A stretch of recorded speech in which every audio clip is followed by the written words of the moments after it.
On the night of our most sacred family tradition, I sat in the back of the hall and heard my name skipped as if it had never existed. No pause, no polite hesitation, not even the smallest slip that might suggest they had almost said it and caught themselves too late. It was clean, deliberate, final, just silence where my name should have been. Every year, someone in the family is chosen to light the candle. A simple gesture, but one that carries the weight of decades. That single flame opens the evening, marking the start of a night meant for unity, remembrance, and the bonds we claim are unbreakable. This year, that someone was not me. Not even close. My eyes scanned the room, searching for a single glance, a nod, some acknowledgement that I was here. But they moved past me as easily as if they were looking over an empty chair. It's a strange thing, being erased in plain sight. To feel the air move around you, but not toward you. To hear laughter ripple through the room without once touching your corner of it. They smiled at one another, reached across tables, clasped hands in congratulations. And in the center of it all, my nephew, the chosen one, stood ready with the match in his hand, bathed in the glow of attention I remembered so well. I remembered my first time being chosen, how my heart had thudded in my chest, how the room had seemed to lean toward me, how I'd felt a thread of belonging running through me like electricity. Tonight, that thread was nowhere. Tonight, the current had been cut. I could almost hear the conversation that had decided this. Quiet voices in the kitchen weeks ago, leaning close over coffee, exchanging that glance people share when they believe they're doing something for the good of the family. They would have said it gently at first. Maybe this year, we should give someone else the honor. And someone else would have agreed a little too quickly. There would have been nods, justifications, and before long, my absence from the tradition became a certainty. By the time I arrived tonight, the choice had been set in stone. And yet, as I sat there in my neatly pressed suit, my hands folded carefully in my lap, I felt the years pressing in around me. The years when I was the one who made sure this tradition didn't die. I remembered patching the roof of this very hall, after the winter storm tore through it, hauling buckets of snowmelt out so the floor wouldn't warp. I remembered writing the check that kept the lights on one December when the fund had been drained and no one else could cover it. I remembered driving across town to borrow chairs and tablecloths so everyone could sit together. None of those moments were ever written down in the history of this family, but they were there, woven into the very fabric of what they were celebrating tonight.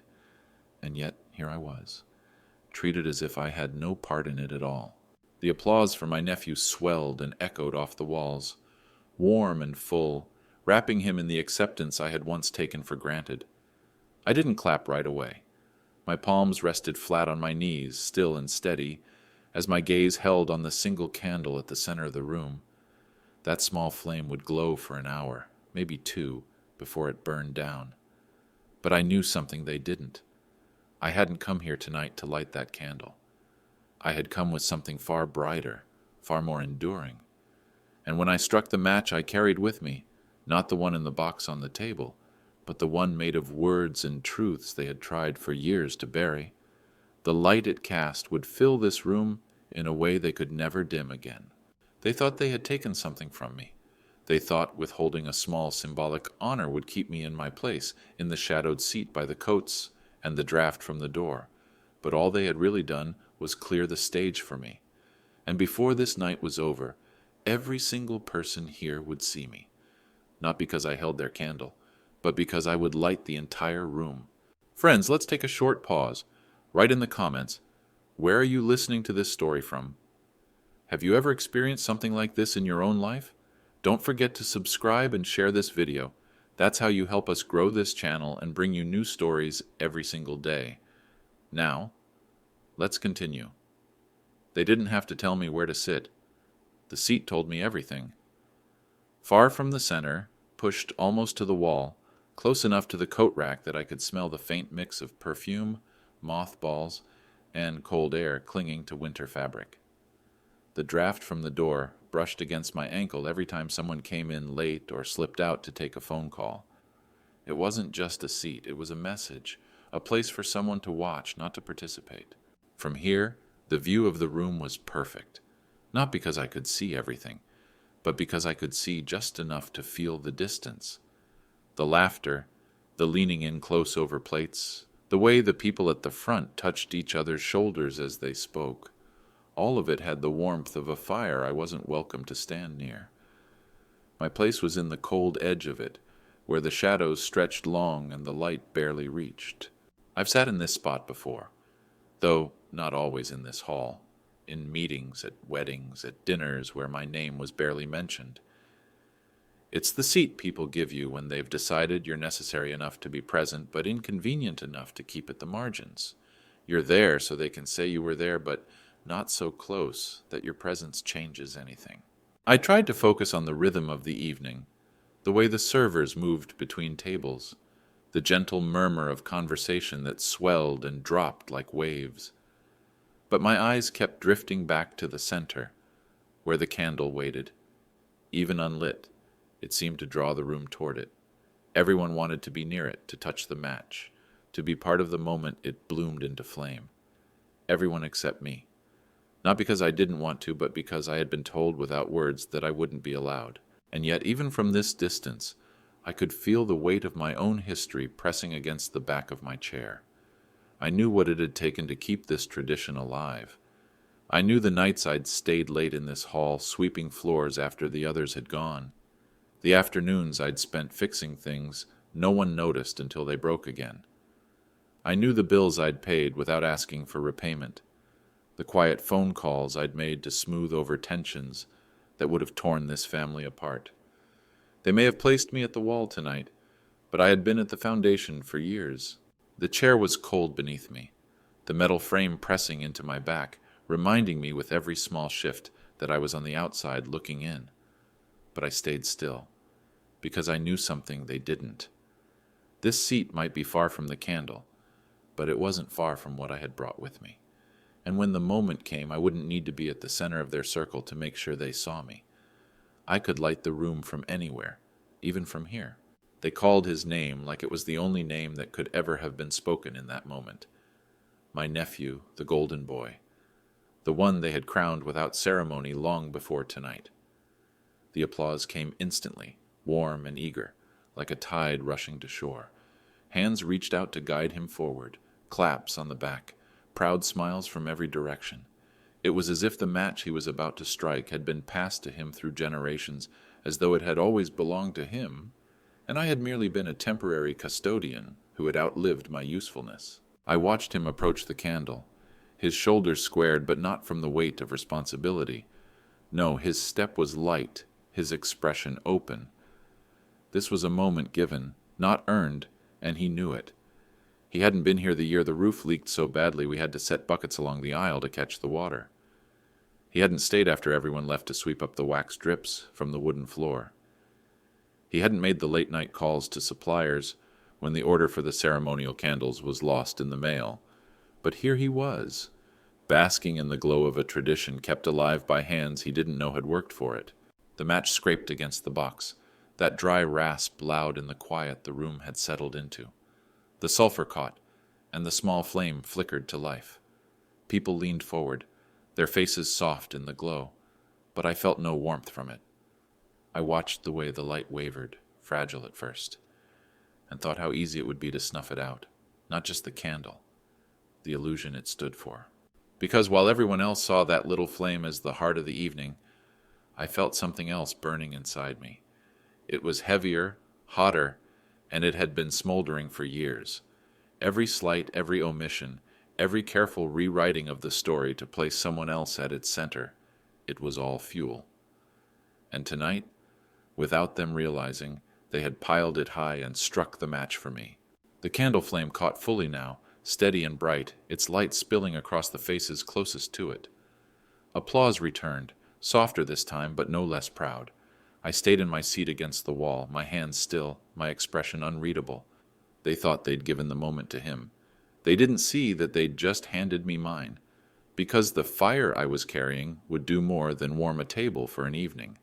It would illuminate the truth they'd tried for years to keep in the dark. And once that light filled the room, no one would ever be able to look away again. They forgot. That's the part that cut the deepest. Not just the exclusion, but the erasure. They forgot who climbed the ladder in the dead of winter, hands raw from the cold, patching the roof of this hall after the storm tore it open. They forgot the buckets lined along the floor to catch the steady drip-drip of melting snow, and the way I stayed long after everyone else had gone, emptying them into the alley until my back ached. The next time they stepped into this hall, the floor was dry, the roof sealed, the air warm again, and they acted as though it had always been that way. They forgot who kept the lights on when the money ran out. I remember the meeting, the hushed panic around the table, the unspoken truth hanging in the air that the fund was empty. I didn't make a speech about what I was going to do. I just wrote the check, quietly. No one saw it but the treasurer, who promised to pay me back when things improved. They never did. And I never asked. The lights came on the next year like they always had, and no one seemed to think about why. They forgot who made the phone calls when tempers flared, who smoothed over grudges before they hardened into fractures.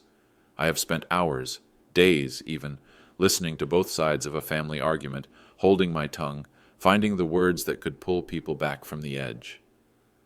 I have watched 2 relatives walk into this hall without speaking to each other, and leave arm in arm because I found a way to remind them of the ties between them. They forgot the birthdays I remembered when others didn't, the hospital visits no one else had time to make, the small repairs done quietly so the place never showed its age. They forgot, and in forgetting, they made it possible to believe I had done nothing, that I was simply one of the many, sitting in the circle, carried along by the tradition rather than holding it up. But I remembered. Every detail, every hour spent keeping this family from falling apart. I didn't need recognition then.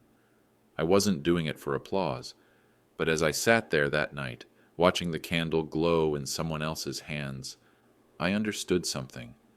They had built their present on the foundation I had laid, and then convinced themselves the foundation had always been there.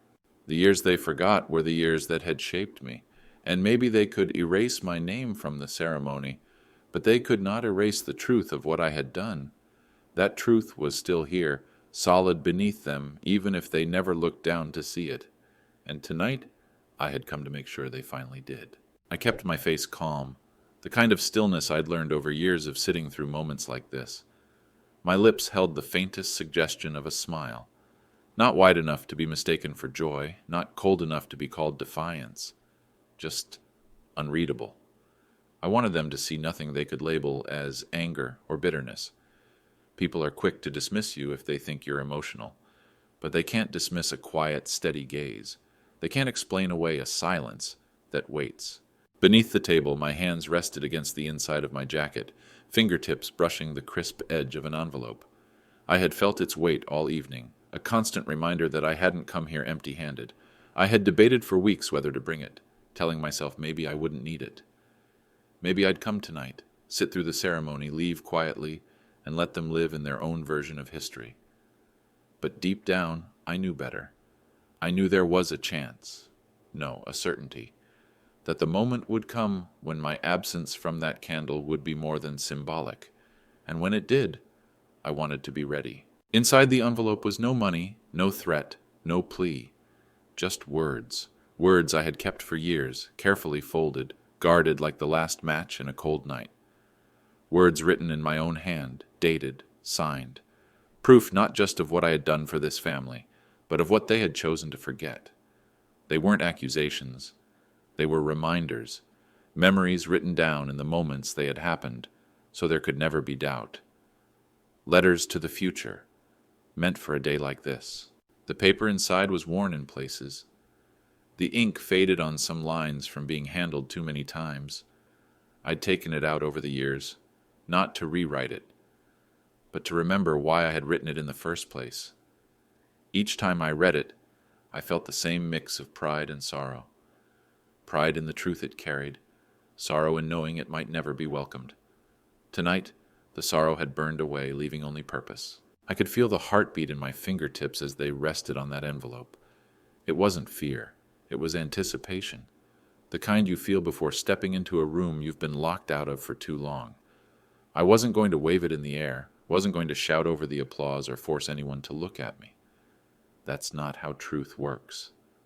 Truth waits. It lets the room grow comfortable in its own version until the quiet opening appears, and then it steps in. So I kept that faint, silent smile, eyes steady on the flicker of the candle in the center of the room, my hand resting lightly over the envelope, like one might rest a hand on the back of a chair they know they'll soon pull out. They thought I was sitting here just to watch. They didn't know I was holding something far brighter than the flame on that table, and that when I lit it, the whole room would see. The flame I carried that night wasn't made of wax or wick. It didn't flicker or waver in the draft that crept through the hall. It lived folded in the envelope pressed against my chest. Not a candle, but words. Words written in the kind of ink that sinks deep into paper, so deep that even time can't erase it. Words that, once spoken aloud, would catch and spread, burning through the carefully arranged shadows they had built around this family for decades. I had carried those words for years without lighting them, not because I was afraid, but because I understood the nature of fire. Once it touches the air, you can't push it back into the matchbox. Truth works the same way. It waits, silent and patient, until the moment you strike it. Then it consumes everything in its path, not out of cruelty, but because that's what truth is meant to do. It clears away what cannot stand in its light. Those truths were not petty grievances or bitter accusations. They were the kind that rearrange a room, the kind that force people to rethink the way they've told their own stories. They were about the storm no one wanted to remember, the night this hall nearly fell into ruin until I took the calls, found the money, and worked beside strangers to restore it. About the fund that would have collapsed if not for the check I wrote in silence, allowing them to pretend the lights stayed on by magic. About the promises made in whispers, then broken, when the people in power decided it was more convenient to let someone else take the credit. They had buried these things so carefully over the years, covering them with polished speeches and photo albums that left out whole chapters. They had kept my name small in their telling, spoken only when politeness required it, and maybe they thought that made it true. That if something is said often enough, it becomes reality. But the thing about reality is that it doesn't vanish just because it's ignored. It waits, like the flame in my pocket, until the air around it is dry enough to catch. That night, the air was dry. I could feel it. All the small slights, all the quiet exclusions, all the rewriting of history. It had built to this moment without them even realizing. They had given me a seat by the wall, kept my name off the list, passed the match to someone else. They thought it kept me powerless, but what they'd really done was place me exactly where I needed to be, out of the circle, with a full view of every face in the room, holding the one thing they couldn't control. The candle in the center of the table would burn for an hour, maybe 2. My flame, once lit, would burn in their memories for the rest of their lives, and the moment to strike it was getting closer. I could feel the envelope under my hand like a heartbeat, steady and sure, waiting for me to open it and set the truth free. The applause for my nephew swelled, filling the hall like a tide. Hands clapped in unison, chairs scraped lightly against the floor as people leaned forward, their smiles all turned toward him and the small flame he'd just lit. It was a sound I knew well, the sound of approval, of belonging, of a moment claimed, but I wasn't clapping. My palms stayed still against my knees, my eyes fixed not on the candle, but on the space beside it. The moment the last echo of applause began to fade, I rose from my chair at the wall. I didn't rush. I didn't clear my throat or make a grand gesture. I simply stood, the sound of my own movement louder to me than the celebration that had just filled the room. My chair creaked faintly as I stepped away from it, the cold draft by the door giving me a final push forward. At first no one noticed. The eyes in the room were still on him, drinking in the glow of the flame, but then, as I took another step, someone turned. A quick, uncertain glance, like they weren't sure if I was leaving or interrupting. One by one, heads began to shift. A ripple of awareness moved across the crowd, dimming their smiles, their clapping slowing, then stopping altogether. By the time I reached the first row of tables, the sound had gone completely. I didn't walk toward the candle as if to take it. That would have been too obvious, too easy for them to dismiss as jealousy. Instead, I angled myself toward the center of the room, toward the table where the traditions lived, where every year's beginning was marked by the flicker of light. The space between me and that candle closed slowly, deliberately, each step measured like I had all the time in the world. There is a particular kind of quiet that falls over a room when people sense something is about to happen. Not something planned, not something rehearsed, but something no one can quite predict. This was that quiet. Even the candle seemed to still its tiny movements, its flame standing almost perfectly straight, as if it, too, was watching. I could feel the envelope in my jacket with every step, the edges pressing lightly against my chest. My fingers itched to take it out, to lay it down in the center where everyone could see. But not yet. Not until the silence was absolute. Not until they were all looking at me, waiting for something they couldn't name. When I reached the center, I stopped. I didn't speak. I didn't smile. I simply placed my hands on the table beside the candle, close enough to feel the faint warmth of its light, but not close enough to cast a shadow over it. Around me the air felt heavier, as if the walls themselves were leaning in, and in that stillness, without a single word, I let them know I hadn't come here to take their candle. I had come to light the whole room. I let my hand linger on the envelope for a moment longer, feeling the faint texture of the paper beneath my fingertips, the way the edges curled slightly from being handled so often in private. This wasn't the first time I had imagined setting it down in front of them, but imagining it and doing it were two very different things. In my mind, the room had always been louder, voices questioning me, interruptions, maybe even someone trying to snatch it away. But the reality was far quieter, and that silence carried its own weight. It told me they understood, even if they didn't yet know what was inside. The candlelight slid across the table in soft waves, pooling briefly over the envelope, making the faint indentations from my pen stand out like scars. I remembered exactly where I had been when I wrote those lines. At my kitchen table, the house dark except for the small lamp in the corner. I had written slowly, deliberately, each word chosen with care, not for the sake of eloquence, but for accuracy. These weren't accusations scrawled in anger. They were records, memories anchored in dates, details, and moments that could be verified by anyone who had been there, though most of those people had long since learned to keep their mouths shut. I scanned the faces around me one by one. The curious ones were leaning forward, their hands folded neatly in front of them as if politeness could hide their eagerness. They didn't yet know that curiosity can be dangerous when the answers you get can't be unlearned. Then there were the ones with the flicker of fear, the kind of fear that comes when you recognize the shape of a storm before it breaks. Their eyes darted away from mine, landing on the candle, the floor, their plates, anywhere but the envelope. And then there were the others, the calculatedly neutral faces, the ones who had spent years perfecting the art of not reacting. They were the most telling of all. I didn't open the envelope. That wasn't the point. Not yet.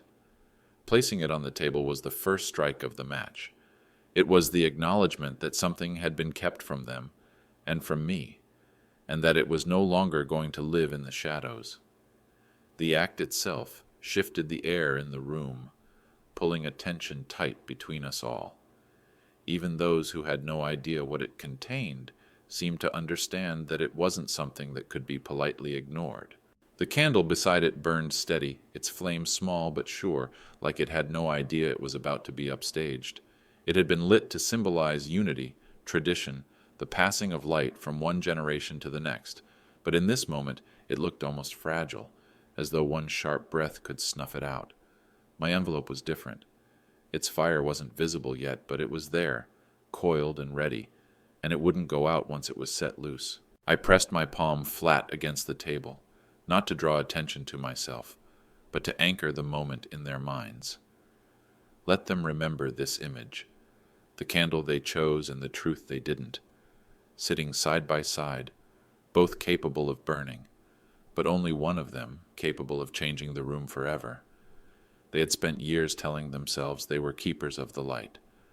Tonight, I was here to remind them that light isn't kept, it's claimed. And once you claim it, you can decide exactly where it shines. I didn't raise my voice when I began to speak. I didn't need to. The room was already holding its breath, the candle flickering quietly beside the envelope like it, too, was listening. My words came slowly, each one deliberate, heavy enough to land but calm enough to make them lean closer to hear. I started with the parts they thought no one remembered, the small sacrifices, the moments they had allowed to fade from the family's memory because they didn't fit the neat version of history they preferred. I spoke about the winter, the ceiling of this hall bowed under the weight of ice and snow. About the night I came here alone with nothing but a ladder, a tarp, and a promise to myself that no one would walk into this place and see it broken.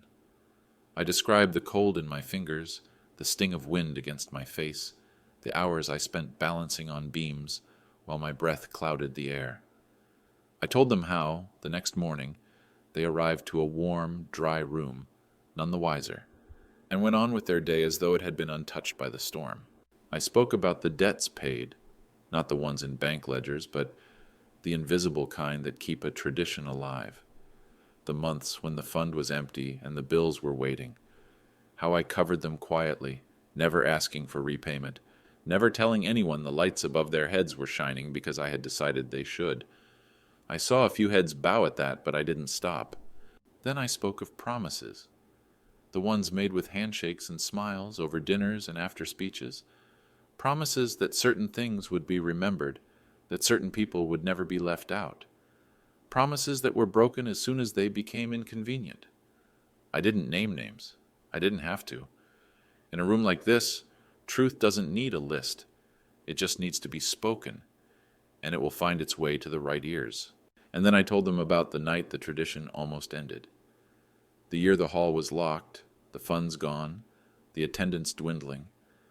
The year when the talk in the air was that maybe it was time to let it go. I told them how I refused, how I made the calls, drove the miles, brought people back together piece by piece, until the night went forward and the candle was lit again. I didn't say it to boast. I said it because no one else ever had, and they needed to hear it while looking into the eyes of the person who had done it. I saw the shifts in the room, the quick glances, the tightening jaws, the eyes that wouldn't meet mine. The story I was telling wasn't new. They had all known it once. But they had buried it under years of careful omission, letting it rot in the dark until they could pretend it never happened.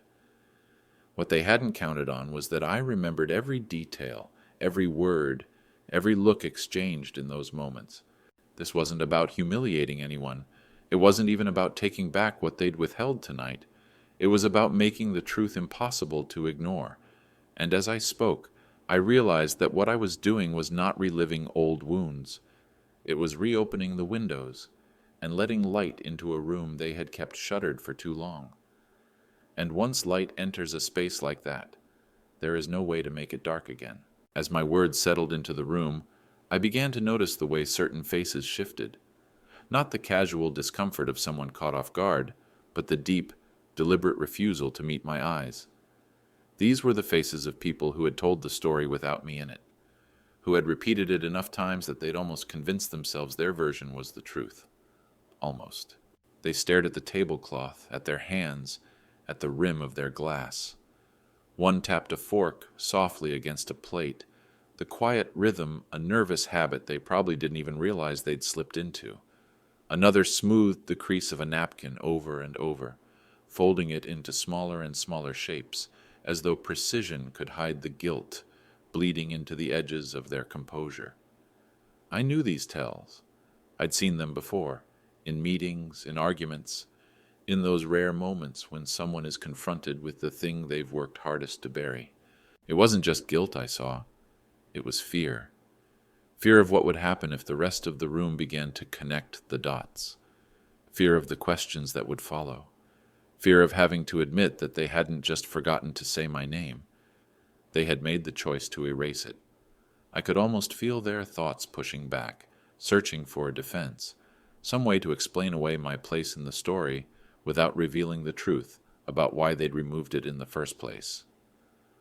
But there was nothing for them to grab hold of. The words I had spoken were too specific, too rooted in detail to be dismissed as misunderstanding.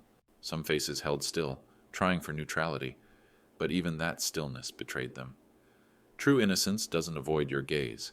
It meets it head-on, steady and unflinching. The ones who kept their eyes fixed elsewhere were telling me everything I needed to know.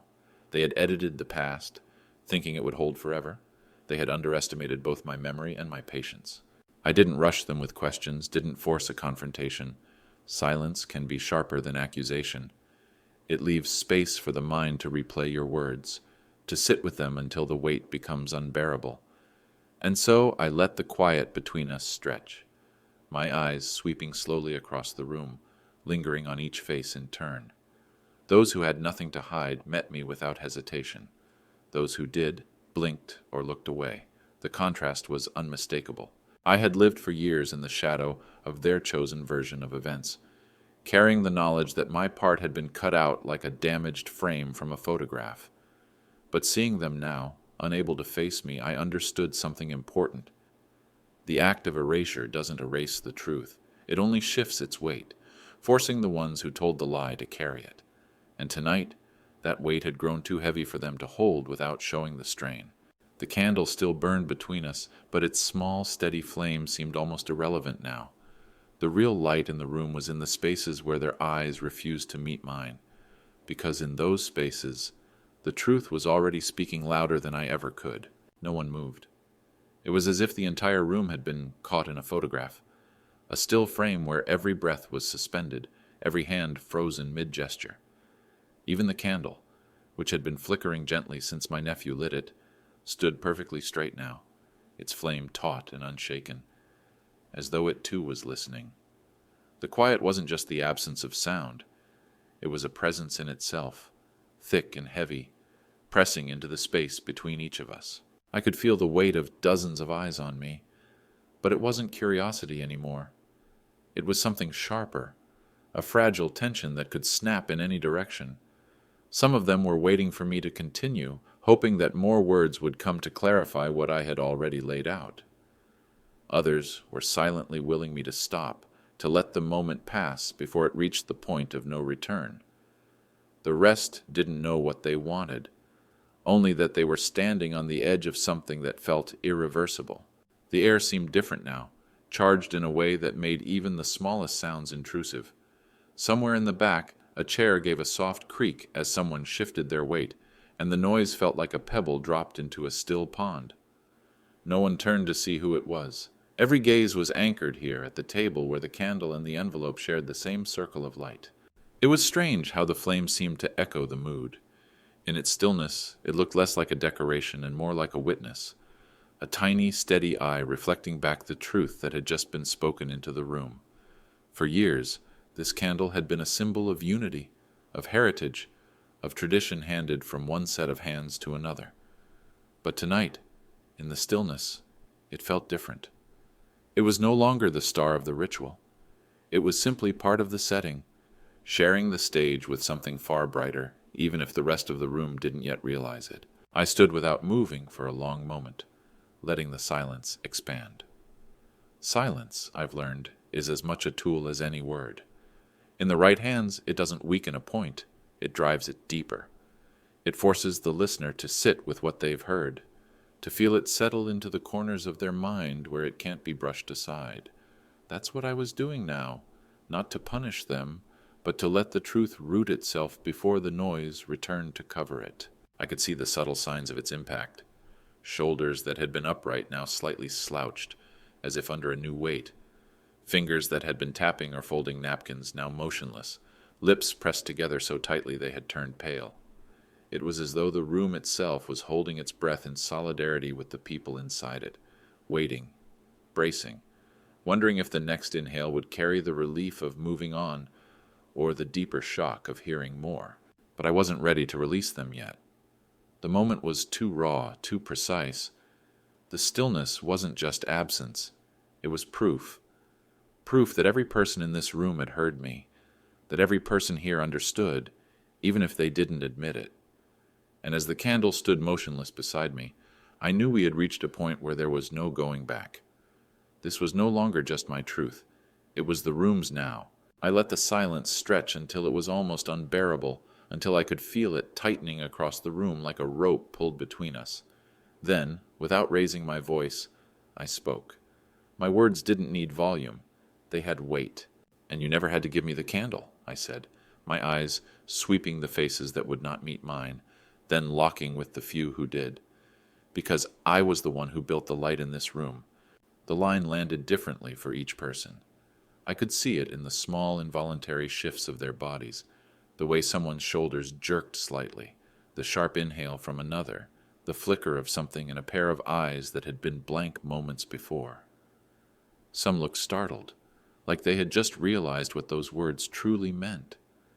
Others looked away immediately, as if turning their gaze could protect them from the truth, settling over them like a slow, unstoppable tide.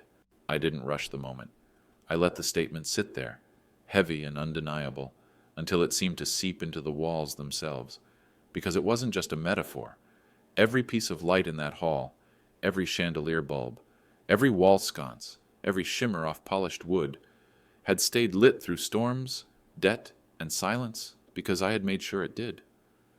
I had been the one climbing ladders when the wiring failed, the one finding a way to pay the electric bill when the account was empty, the one making sure there was a room to light at all.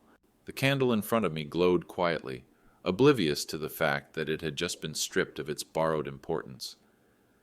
It had always been a symbol, a piece of theater meant to remind everyone of the ties between us.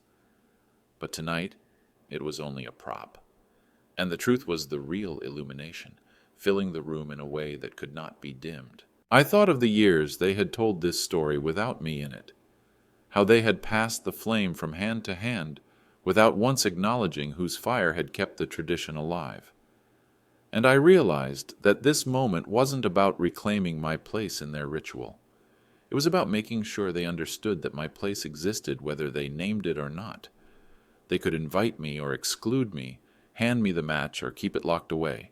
It didn't matter. The light in this room had my fingerprints on it, and it always would. As I stood there, I saw something subtle change in the air. Not acceptance, not yet, but recognition. The kind that can't be taken back once it's been seen. And in that recognition, I found what I had come for. Not revenge, not applause, just the certainty that from this night on, when they looked at the glow in this room, they would know whose hands had built it. And that was more than enough. The silence after my words felt like it might never break. For a long, suspended moment, no one moved, no one spoke, and even the air seemed to wait. Then somewhere in the back, I heard it. A single pair of hands coming together, slow, cautious, testing the sound as if it might shatter the room. Another joined in, then another. Each clap spaced far apart, their rhythm awkward at first, as though everyone was waiting to see if it was safe to agree. The applause didn't rush forward like a wave. It trickled in, uneven, hesitant.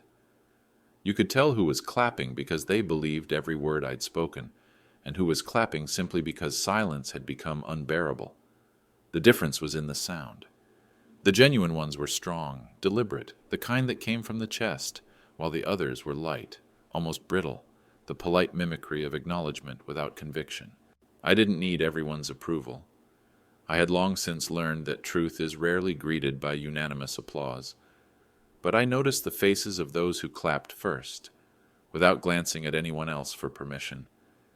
These were the ones who knew the truth already, who had kept it quietly in their hearts, even as the louder version of the story took over the room. Some of them had been there on the nights I worked until my hands bled, or had seen the checks I wrote to keep the lights on. They didn't need convincing. They had simply been waiting for the moment it was spoken aloud. Not everyone joined in. Some kept their hands folded tightly in their laps, staring at the table as if the grain of the wood held an escape. Others held their glasses a little too firmly, sipping slowly to avoid moving in any other way. They didn't clap, because clapping would mean admitting they had been wrong, or worse, that they had been part of the erasure. I stood still, not bowing, not smiling, not making any gesture that would soften the moment. This wasn't a performance. and I wasn't here for their approval. The applause, hesitant though it was, wasn't about me needing validation. It was about the truth, needing a place to stand. And in that uneven, reluctant rhythm, I could hear it finding its footing. The candle still burned between us, its flame small in comparison to the weight of the moment. For years, this tradition had begun with applause for the one who lit it. Tonight, the applause, fractured and imperfect as it was, belonged to something else entirely. It belonged to the light that had been hidden for too long and had finally been allowed to shine. And in that hesitant sound, I realized something. It didn't matter that not everyone joined in. It didn't matter that some clapped only to ease the tension. What mattered was that enough hands came together to break the silence, enough to make sure the truth could no longer be ignored. And once the first hands had moved, there was no way to return to the stillness that came before. I didn't wait for the applause to fade or for the first whispers to begin. I knew they were coming. Hushed voices bending toward each other, careful glances over shoulders, the kind of murmurs that try to pull apart what they've just heard, so it feels smaller, less dangerous. But I had no interest in standing there while they decided what parts of my words they would keep, and what parts they would pretend not to understand. Instead, I let my eyes sweep the room one last time. The candle's flame was steady now, its small circle of light spilling over the envelope I had left on the table. I hadn't opened it, and I wouldn't. The point wasn't for them to see every detail tonight. The point was for them to live with the knowledge that it was there, that at any moment it could be read, and every truth inside would stand in the open where no one could put it back in the dark. I turned away from the table slowly, not with the quick, sharp movements of someone storming out, but with the steady pace of a man who knows exactly what he's leaving behind. As I walked toward the door, I could feel their eyes following me. Not all of them. Some were already leaning toward their neighbors, lips close, voices low. But the ones who were quiet, the ones still holding themselves still in the moment, those were the eyes I could feel the most. The draft from the doorway brushed over me as I reached for my coat. Outside the air was cooler, cleaner, easier to breathe. Behind me the hall remained lit, warm with candlelight and the softer glow of electric bulbs. They would go on with the rest of the evening. The toasts, the stories, the laughter that would feel forced at first, and then slowly find its rhythm again. But nothing they did would erase what had been said, or the way it had landed. Because light, once it's let loose, has a way of clinging to corners long after its source is gone. They could avoid looking at the candle. They could leave the envelope untouched, but they couldn't unhear my voice or unfeel the moment the room went still. That truth would linger in their minds the way a flame's after-image lingers in the eye, a quiet, persistent reminder that even the smallest light can make the shadows impossible to ignore. I stepped outside without a backward glance, leaving them in the glow they had once thought belonged only to them. It wasn't just the candle's light they were sitting in now. It was mine, and it would burn in that room long after I was gone. Months later, the story found its way back to me. Not in a letter, not in some formal announcement, but in the quiet way news travels when people aren't sure whether they're confessing or simply passing something along.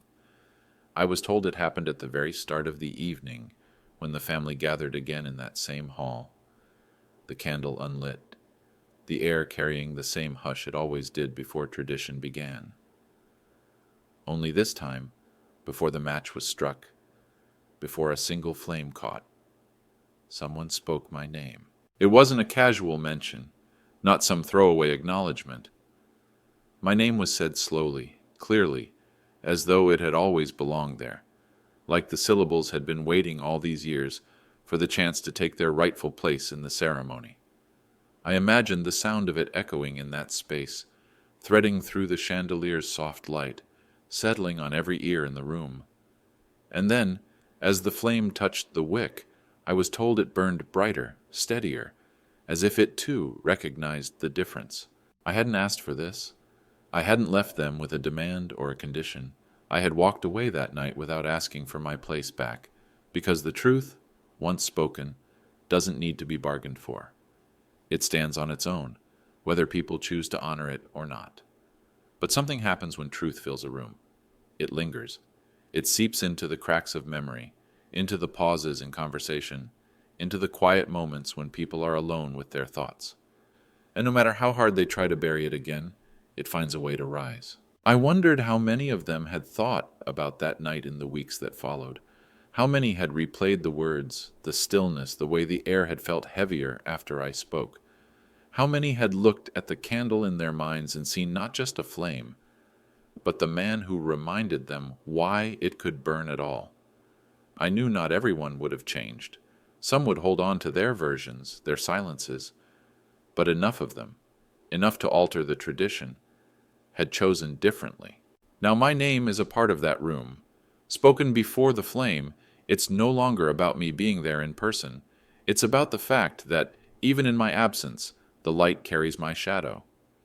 Children, growing up with this tradition, will hear my name before they see the candle glow, and they'll ask why. And when they're told, it will not be a story of exclusion or forgetting, but of the night truth stepped forward and refused to sit back down. I don't need to stand in that room again to feel it. I can picture it perfectly. The match striking, the small bloom of light, and my name in the air, bound to the ritual now, impossible to cut away without leaving an emptiness everyone would notice. They may think they changed the tradition to honor me, but I know the truth. They didn't do it for me. They did it because once truth has filled a room, it changes the very walls, and from then on, the room itself remembers.